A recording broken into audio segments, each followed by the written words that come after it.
Hello and welcome back to Music Mitra.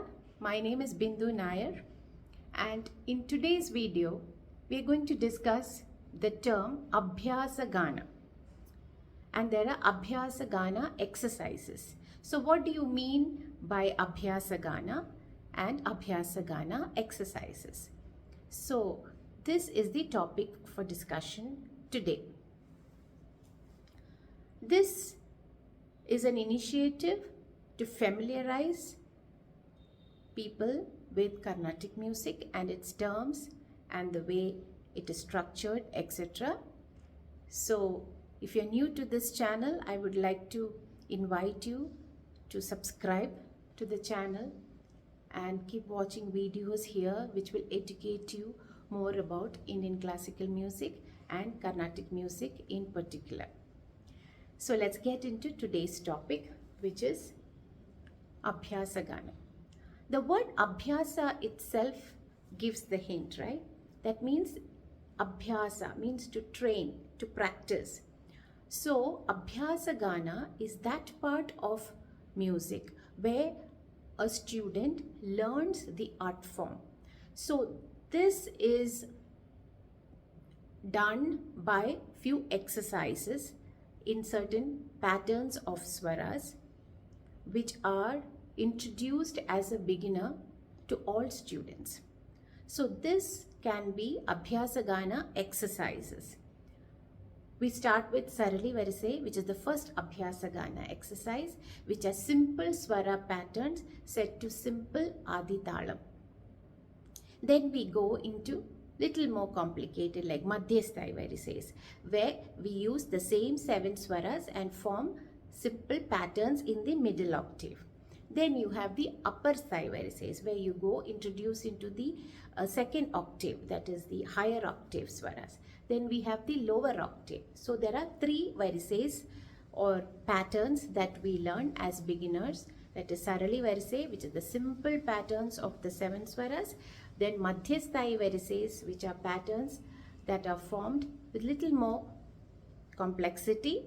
Then you have patterns dealing with the lower octave known as Mandrasthai varises. Then we have patterns dealing with the higher octave, which is known as Upper Sthai varise or Tarasthai varises.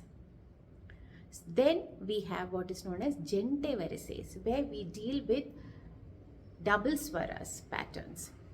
So there will be sa, sa, ri, ga, ga, all swaras taken in a pair.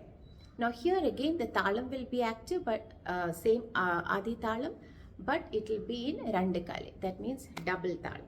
So when there are 2 sas, you put 2 beats, 2 ri, 2 ga, and so on. So that's the difference between Sarali varises and Gente varises. Whereas Tarasthai varise, Madhyasthai varise and Mandrasthai varise, we follow the same simple Adi Talam, which is a 8-beat cycle. The simple talam for all beginners to follow. So this is what was known as the basic swara exercises part of Abhyasa Gana. Then we go into learning talas. So there's a lesson known as Alankara that also forms part of Abhyasa Gana. So we have the 7 talas and the corresponding pattern of swaras to fit into those 7 talams. Then we have simple song compositions known as Geetams. Now Geetam also is part of Abhyasa Gana because it is not a stage item, right? So when we learn the basic swaras, then the next step we can say it is Geetam. You introduce Sahityam. So far we were only learning Solfa swaras. Now you introduce Sahityam into the learning process. So that is the first step, getting into Geetam.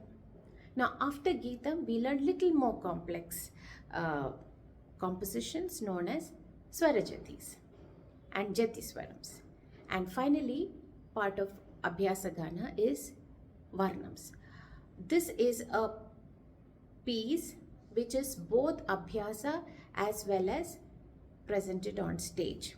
But it is also considered Abhyasa Gana because Varnam is the first stepping stone into serious learning of the art form. So if you have any queries regarding this topic, please feel free to write in the comments below or send an email to sanskritiacademymusic@gmail.com. I would love to answer your questions. Stay tuned for more videos on such topics regarding music. I have also given exercise patterns. I've given some tutorials on certain songs, etc. in this channel. So please take time out to check out my channel and see what interests you. And I will see you soon in another video. Till then, bye from Music Mitra.